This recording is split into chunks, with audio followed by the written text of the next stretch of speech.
Physical child আমাদের বাচ্চারা, but উদ্যোগটা আমার ব্রেইন চাইল্ড। বর্ণমালা শেখার আগে ছবি আঁকা শিখেছিলাম। আমার ওয়াইফ শাড়ি বিক্রি করে, আমার প্রোডাক্ট নিয়ে আমি নিজেই তখন ডেলিভারি ম্যান। তুমি দিন থাকিতে দিনের সাধন কেন জানলে না, সময় গেলে সাধন হবে না। আচ্ছা, আমরা লালনের গান তো অনেকেই শুনি না?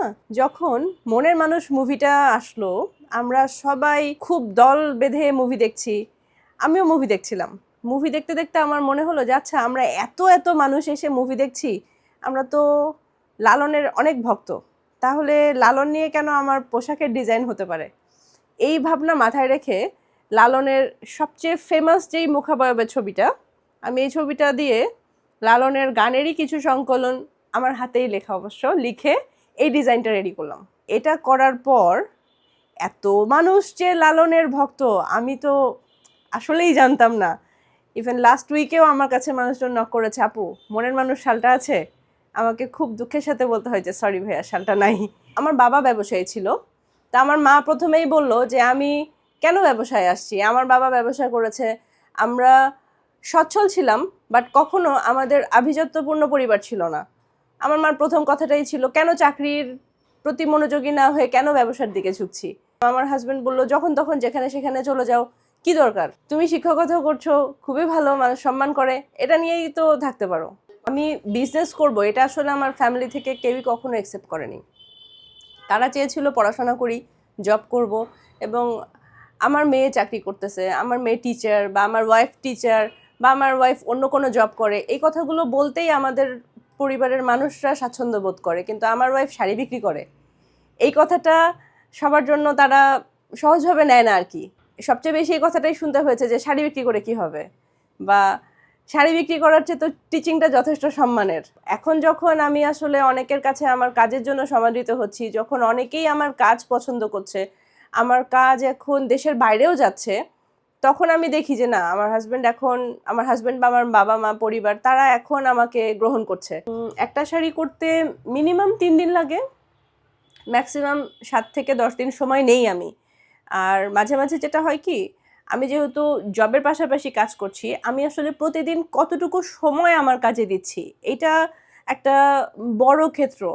আমি যখন জব ছেড়ে ছুটিতে থাকি, হয়তো ঈদের ছুটির সময় বা এরকম সময়, এই সময়গুলো আমি সকাল থেকে কাজ শুরু করতে পারি, কিন্তু নর্মালি আমার ওয়ার্কিং আওয়ার রাত 9টা থেকে 2টা পর্যন্ত। তো এই রাত 9টা থেকে 2টা পর্যন্ত এইটুকু সময়ের মধ্যে 3 থেকে 7 দিন তো লাগেই।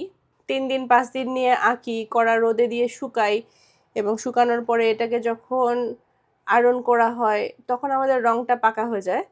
এবং কি হয়, রঙগুলো শুধু পাকা হয় না, বরং রঙগুলো এতটাই পাকা হয় যে আমি যে জামা কাপড়গুলো পরে কাজ করি অনেক সময় সেই কাপড়টায় দাগ লেগে যায়, আমি সেটা উঠাতে পারি না।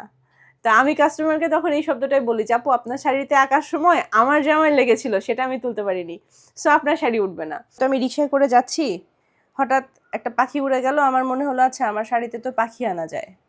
আমি একদিন বাচ্চাদের সাথে বসে কাগজ দিয়ে পাখি বানাচ্ছিলাম, অরিগামি বার্ড যেটা। আমার পরে মনে হলো যে আচ্ছা এই বার্ডটাকে আমরা শাড়িতে আনতে পারি। বর্ষার সময় আমি জানালায় বসে বৃষ্টি দেখছি, তখন আমার মনে পড়লো যে ছোটবেলায় আমরা এরকম গৃহবন্দী দিনে লুডো খেলতাম। আমার হঠাৎ মনে হলো আচ্ছা লুডোটা শাড়িতেও তো আসতে পারে। মাঝে মাঝে আমার ঘুমের মধ্যেও মনে পড়ে, আবার মাঝে মাঝে দেখা যায় যে রাত 2টা বা 2:30 বাজে আমি ঘুম থেকে উঠে এসে আমার মধ্যরাতে যেটা মনে পড়েছে সেটা স্কেচটা একটু টুকে রাখি। আমি পড়ছি, আমি ঘুমাচ্ছি, বা আমি রান্না করছি, প্রতিটা সময়ই আমার মাথার মধ্যে ডিজাইনই ঘুরতে থাকে। 2016 সালে আমি ঈদ করতে যখন আমার মায়ের কাছে গেলাম, আমার মা আমাকে সালামির টাকা দিয়েছিল 1500 টাকা। এই 1500 টাকা নিয়ে আমি এটা অন্য কোনো জায়গায় খরচ না করে আমি আড়ংয়ের 3টা শাড়ি কিনলাম। 1500 টাকা 3টা, মানে আমার একটা শাড়ির ইনভেস্ট ছিল 500 টাকা, এবং রং আদার্স দিয়ে আর 100 বা 150 টাকা মতো। প্রথম শাড়িটা করার সময় আমার হাত কাঁপছিল, পেইন্ট করার সময় আমার ব্রাশ কেঁপে কেঁপে যাচ্ছিল, মনে হচ্ছিল যে শাড়িটা নষ্ট না হয়ে যায়। আমি শাড়িটাতে পদ্মফুল আঁকলাম। পদ্মফুল আঁকার পর আমি তখন সেন্ট জ্যাকব স্কুলে জব করি, ওখানকার টিচার, এবং সেই সময় আমার কলিগ, আমার খুবই কাছের মানুষ, বন্ধু, তিনি 3600 টাকা দিয়ে আমার প্রথম আঁকা শাড়িটা কিনে নিলেন। এই শাড়িটা আমার দাদির শাড়ি। এই শাড়িটার বয়স, এটা তো আঁকার বয়সই অলমোস্ট 20 বছর, আর আমার দাদি তো এই শাড়িটা পরেছে আরও 20-30 বছর, মানে এখন থেকে কম করে হলেও এটা 40-45 বছর আগেকার শাড়ি। আমি যখন রাজশাহী ইউনিভার্সিটিতে চারুকলায় ফার্স্ট ইয়ারে পড়ি, তখন আমার কাছে এই টাকাটাও ছিল না যে আমি একটা হ্যান্ড পেইন্টের শাড়ি কিনবো বা একটা নতুন শাড়ি কিনে সেটাতে হ্যান্ড পেইন্ট করে চারুকলার প্রোগ্রামে পরবো। তখন আমি আমার বাসায় এসে আমার মার কাছে বললাম যে মা, সবাই তো চারুকলায় পয়লা বৈশাখের প্রোগ্রামে হ্যান্ড পেইন্টের শাড়ি পরবে, আমার তো শাড়ি নাই। তখন আমার মা আমাকে বললো যে তুই আঁকতে পারবি না? তো আমি বললাম, হ্যাঁ আমি তো পারবোই। তখন আমি আর আমার মা একসাথে আমার দাদির পুরনো আলমারিটা খুললাম। আমার দাদির পুরনো আলমারিতে অনেকগুলো থান শাড়ি ছিল, সেখান থেকে এই শাড়িটা বেছে নিলাম। 30 টাকা দিয়ে নিউ মার্কেট থেকে রং কিনলাম। রং কিনে বাসায় নিয়ে এসে, তখন তো আমার হ্যান্ড পেইন্ট করার এরকম ফ্রেমও নাই, আমি ডাইনিং টেবিলের চেয়ারের সাথে ক্লিপ দিয়ে দিয়ে শাড়িটাকে আটকালাম। আটকে ওপরে জোরে করে ফ্যান ছেড়ে দিয়ে শাড়িটাতে ওয়াশ দিলাম।